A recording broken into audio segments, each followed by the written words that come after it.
Okay, so we're here this afternoon to talk about our Seedbranding programme and what it has meant to the people who've been involved and how we've been able to help them along their journey. So it would be really good if we could first of all introduce yourselves. Will? Hi, my name is Will and I run a company called Sideways 6, which is involved in innovation for large enterprises. So what we do is we provide beautiful, easy to use open innovation platforms that help companies involve their employees in the innovation process. Anybody can go to our website and sign up for free and start the process in minutes. My name's Duncan. My company is eRipple. We're a mobile matching platform for entrepreneurs and mentors, and we basically work with accelerators to collect statistics and data to help them improve their mentoring process. So my name's Corbin and I'm the co-founder of Slide, and Slide is a mobile application that distributes content on the front of the mobile phone lock screen. Users get to discover cool brands, blogs, deals and nights out via their lock screen, and also earn money on a revenue share basis for doing so. And the main reason we sort of applied for the seed branding competition was basically as a startup you're always trying to portray a brand, a professional, established brand. You just haven't had the time or money to create. So in terms of the support specific to branding, it's completely invaluable. So eRipple has changed in many different ways and has evolved very much since meeting you guys actually. We helped with the evolution, didn't we? Hugely. I think it adds a lot of clarity to branding and the kind of acceleration process that you guys facilitate.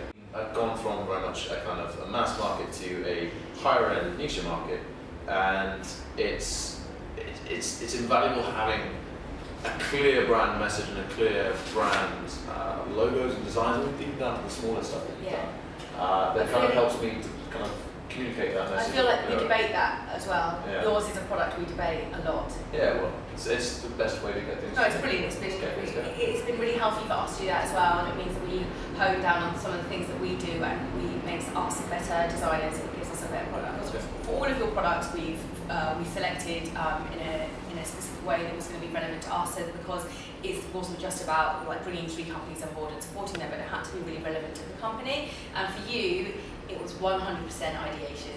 We believe in this so much as part of our everyday lives, and we live in it innately, and especially because I've been in the place of the people that you're trying to reach, where I've had great ideas and I really wanted to connect with the company I was working with, and I had no voice to do that at all. I sit, as you know, in a wider organisation where I hear the CEO of that company desperately trying to get to the message of his own workforce, and that is a massive struggle, and you know, people are trying to do it. But So that's kind of where it's born from. I've heard from, I've worked in internal comms for a little bit before, and I heard from so many people in internal comms and innovation that they want to be innovative, and that's the message they want to push. And similarly, I worked in a large organisation where I didn't feel like my ideas were kind of had anywhere to go. And using Sideways 6 now, anybody can start that ideation network, anyone can bring it into a business, and therefore there's kind of no excuse anymore for that to not be, to not embrace. obviously, there's the question behind why we ran the Seedbranding program in the first place, and that was very much, first of all, it was from a personal level, is that I've been a startup. It was an incredibly painful process. I know that some of you boys haven't necessarily gone through it in the way that I did, but I felt very lost, and I felt, even though I had support in some level, I didn't feel like in some of the professional services I was getting the support that I needed.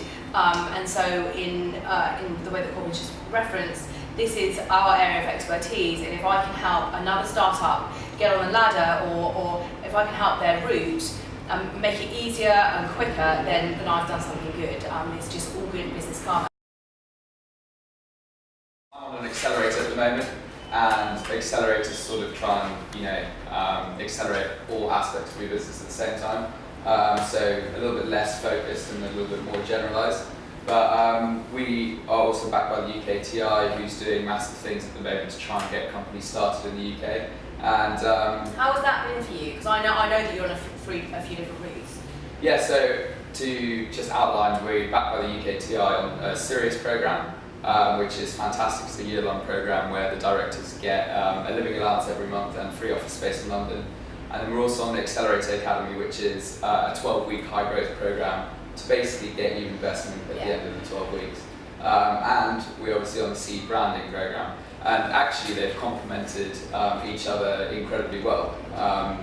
And because we've got this support from the Seedbranding program, we've been able to focus on other areas of business that we obviously need to focus on. Which takes it to... Yeah, well, I think just on that, what's really interesting is that I don't know of many other accelerators who focus on, we were talking a minute ago about accelerators that focus on all areas of your business. So you do a 12-week intensive. We're working with accelerators now who are about to go through a 3-month intensive. And it takes the entire business from start to finish. But I don't know many brand accelerators, or I don't know any kind of business model accelerators. I suppose those would be proper accelerators, but you don't know any marketing accelerators. And it's interesting that you seem to be leading the way a little bit with kind of a brand accelerator program. Again, it's because one, yes, you're right, we're experts and we can do it. Two is because I just think that the brand is the one thing that's truly lost, and can be just the most frightening thing for a startup. I had a guy who sat with me yesterday, and although his product's amazing, he doesn't feel that he has the confidence to talk about it. He doesn't feel like he has his clear message, and he doesn't have his clear message. His message is completely lost in a whole load of jargon. So what we're going to do is really hone that down and try to empower that person so that they can go out and when they're talking about their product, that they can talk about that with utter clarity. And confidence. Yeah. And also for someone like yourself, Duncan, it means that if we can take the onus away from you doing that as a person who tries to do every single thing along their business journey, actually you can concentrate on something that's much more valuable to On the bigger picture stuff, yeah, absolutely. Which is what I found with Seedbranding.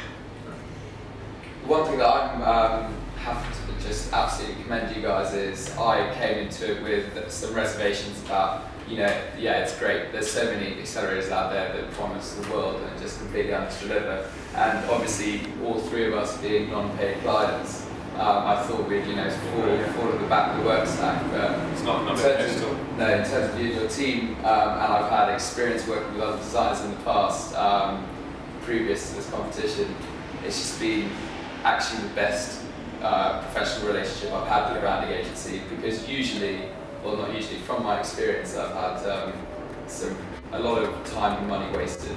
Okay, I agree. I don't think I'm the best kind of client because I'm not sure why I won in the first place. So it's good for me to be able to come to you guys and know that you can actually put some structure around it and be like, right, well, if you're not going to suggest anything, this is a good way to go. Well, I can trust you.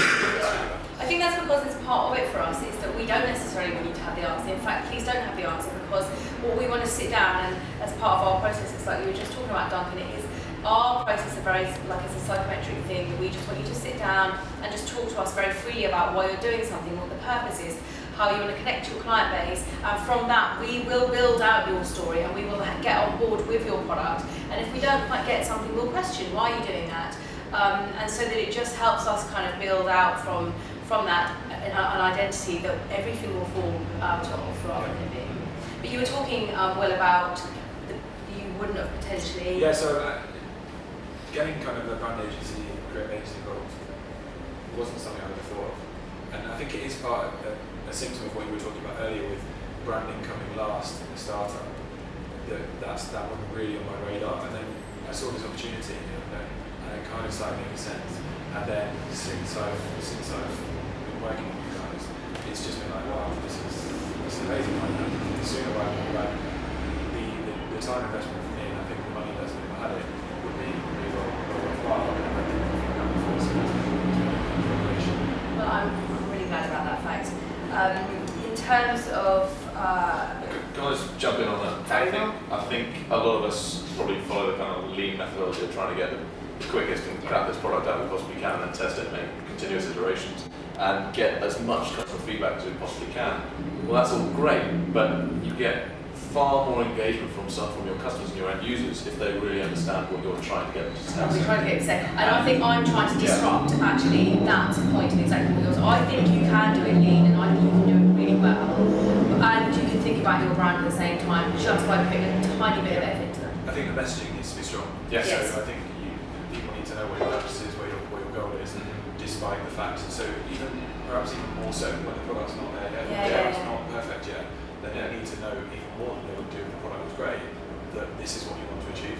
And you know as well is that once you hone down, if you go through this process with us or with any agency that should be good, when you go through through the process of messaging, what that really does is it gets you focused on your absolute core of your product, and then that means you can speak to any of your, first of all, your client base or your consumer, but equally, if you're going to an investor, those investors are going to pick apart that product and that pitch in 2 seconds, and rightly so, because they're going to give you some money. So you need to be as eloquent as you can be and as on point, and have thrashed out all the ideas, all the reasoning before you step into that room.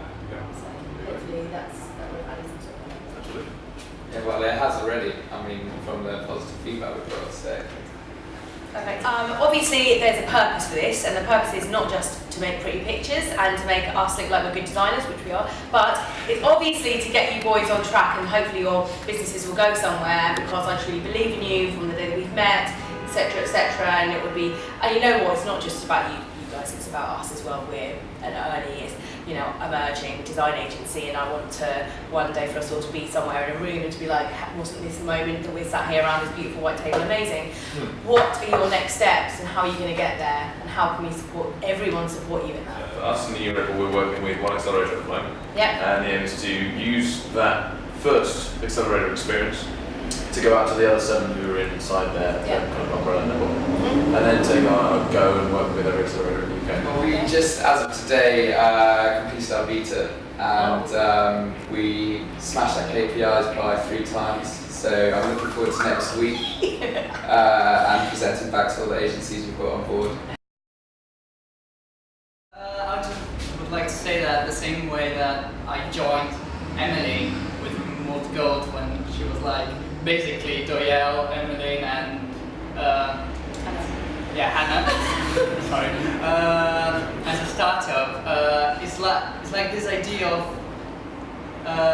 growing a business together. So with these guys as well, we have this opportunity of helping them to grow as well. So I started with Emily, and now we are helping them. So it's like Payback. Yeah, payback. Yeah, something like that. So it's nice to have this ambition. It's kind of ambition. So yeah. We started working with Remote Goat a couple of months ago, and since then they've really helped us out. So initially we did a branding exercise and refined what we were about and tried to communicate that with a new logo and a new kind of brand identity. And now they're going to be helping me out with the user experience and user interface of our website and make it look stunning. Being with Remote Goat has been absolutely fantastic in clarifying my vision and clarifying the company's goals and aims.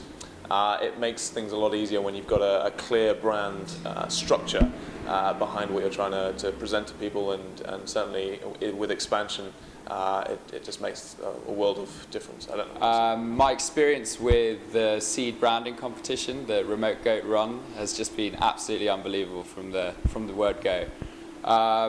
So far they've redone our website, redone our investor pitch, redone our sales pack, and just made us a lot more professional.